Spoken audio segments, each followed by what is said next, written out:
नमस्कार दोस्तों। आज के इस वीडियो में हम बात करेंगे ईएमआरएस में कार्यरत हॉस्टल वार्डन की सैलरी स्लिप के बारे में। कितनी सैलरी मिलती है, कौन कौन से अलाउंसेस होते हैं, कटौतियां कैसी होती हैं, इन सभी सवालों का जवाब आपको इस वीडियो में मिलेगा। ईएमआरएस हॉस्टल वार्डन का पे लेवल 5 होता है, जिनकी पे मैट्रिक्स 29,200 से 92,300 तक होती है। फर्स्ट टाइम ज्वाइन करने पर आपकी बेसिक पे 29,200 होगी। डीए जो कि साल में 2 बार बढ़ता है, अभी करंट में वो 55% है, तो बेसिक का 55% आपका ऐड हो जाएगा। इसके बाद आपको टीए जो फिक्स अमाउंट 1800 है वो मिलेगा। मैं आपको बताना चाहूंगा कि लेवल 5 से लेवल 8 तक के जितने भी एम्प्लॉय हैं उन सभी को फिक्स टीए 1800 मिलेगा। इसके बाद आपको टीए पर डीए मिलेगा, यानी 1800 का आपका 55% जो भी अमाउंट होगा वो आपको डीए ऑन टीए हो जाएगा। स्पेशल पे तो आपका जो बेसिक पे है उसका 10% आपको स्पेशल पे के तौर पे मिल जाता है। इसके बाद बात करें एचएम अलाउंसेस की, तो ये हॉस्टल वार्डन इसके लिए एंटाइटल्ड नहीं है, क्योंकि हाउस मास्टर सिर्फ टीचिंग फैकल्टी ही बनती है। इसके बाद आपको 14% बेसिक प्लस डीए का मिला करके एनपीएस में कंट्रीब्यूशन गवर्नमेंट करती है। तो ये कुछ बेसिक से आपके जो पर्क्स हैं, जो टर्मिनोलॉजी है, वो मैंने आपको समझा दिया है। इन सब के बारे में डिटेल में, और इंक्रीमेंट क्या होता है, इन सभी के बारे में काफी डिटेल में मैंने टीजीटी की सैलरी स्लिप को डिस्कस करते हुए बताया था। तो ऊपर आई बटन पे टैप करके आप एक बार उस वीडियो को जरूर देखिएगा। चलिए अब बात करते हैं इनकी सैलरी स्लिप के बारे में। यहाँ पे आपकी जो बेसिक पे है वो 29,200 रुपीज पे स्टार्ट होगी जब आप ज्वाइन करेंगे। और आज के समय में वर्तमान अगर डीए 55% है तो इसको हम ले लेते हैं, तो ये होगा 16,060 रुपीज। इसके बाद आपका टीए जो फिक्स अमाउंट है, जो आपका 1800 मिलेगा। इसके बाद 1800 का 55% आपको डीए मिलेगा, जो हो जाएगा 990 रुपीज। अब बात करेंगे स्पेशल पे की, तो 29,200 का 10% अर्थात 2920 रुपीज आपको स्पेशल पे मिलेगा। एचएम अलाउंसेस के लिए जो हाउस हॉस्टल वार्डन है वो एंटाइटल्ड नहीं है। एचआरए के लिए भी एंटाइटल्ड नहीं होगा, क्योंकि 100% कंपल्सरी है हॉस्टल वार्डन को कैंपस में रहना।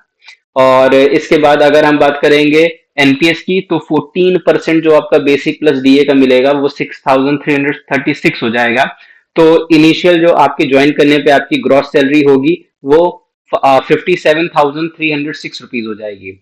ग्रॉस सैलरी में से जब डिडक्शंस को माइनस करते हैं तो आपकी इन हैंड सैलरी निकल करके आएगी। तो हम डिडक्शंस की बात करेंगे, तो 14% जो बेसिक प्लस डीए का आपको गवर्नमेंट अपना शेयर दे रही थी एनपीएस में, वो यहाँ पे डिडक्ट हो जाएगा। और इसके बाद आप अपनी तरफ से 10% कंट्रीब्यूट करेंगे एनपीएस में, जो आपके बेसिक प्लस डीए का होगा। तो 29,200 और आपका 16,060 रुपीज का जब आप ऐड करेंगे तो वो 45,260 रुपीज हो जाएगा। तो उसका 10% बना 4,526 रुपीज, तो वो हो जाएगा। मिसलेनियस खर्चों को आप कुछ भी ऐड कर सकते हैं, जैसे पर्सन टू पर्सन ये वेरी करेगा। जैसे आपके यहाँ इलेक्ट्रिसिटी चार्ज आप दे रहे हैं, वाटर चार्ज आप दे रहे हैं, तो जैसे वाटर चार्ज के लिए 100 रुपए फिक्स है। ईएमआरएस में जितने भी एम्प्लॉय काम कर रहे हैं उनके लिए 100 रुपए पानी का चार्जेस होता है। अगर बिजली का आपका कनेक्शन लगा हुआ है तो आप अपने हिसाब से पेमेंट खुद करेंगे, और अगर नहीं लगा हुआ है तो आपको फिक्स अमाउंट वेरी करता है पोस्ट टू पोस्ट, तो आपको 150 से 200 रुपए आपको देना पड़ेगा। तो हम 100 रुपए सिर्फ वाटर का लेकर के यहाँ पे चल रहे हैं।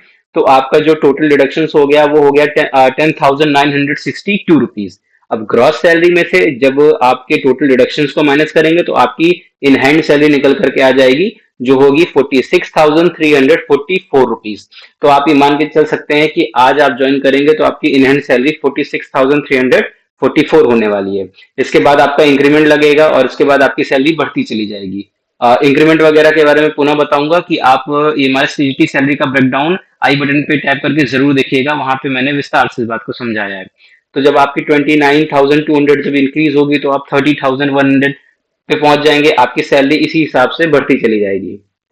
ये जो सैलरी कैलकुलेटर है ये मैं आपको डिस्क्रिप्शन बॉक्स में और पिन कमेंट में दे दूंगा। आप इसमें खुद से चेक कर सकते हैं। सिर्फ बेसिक और डीए की आप वैल्यूज को चेंज करेंगे, आपका ग्रॉस और इनहैंड सैलरी अपने आप आ जाएगी। जैसे मान लीजिए मैंने 30,110 किया पहला इंक्रीमेंट के बाद, डीए मान लीजिए आपका जो है वो बढ़ करके हो जा रहा है 57%।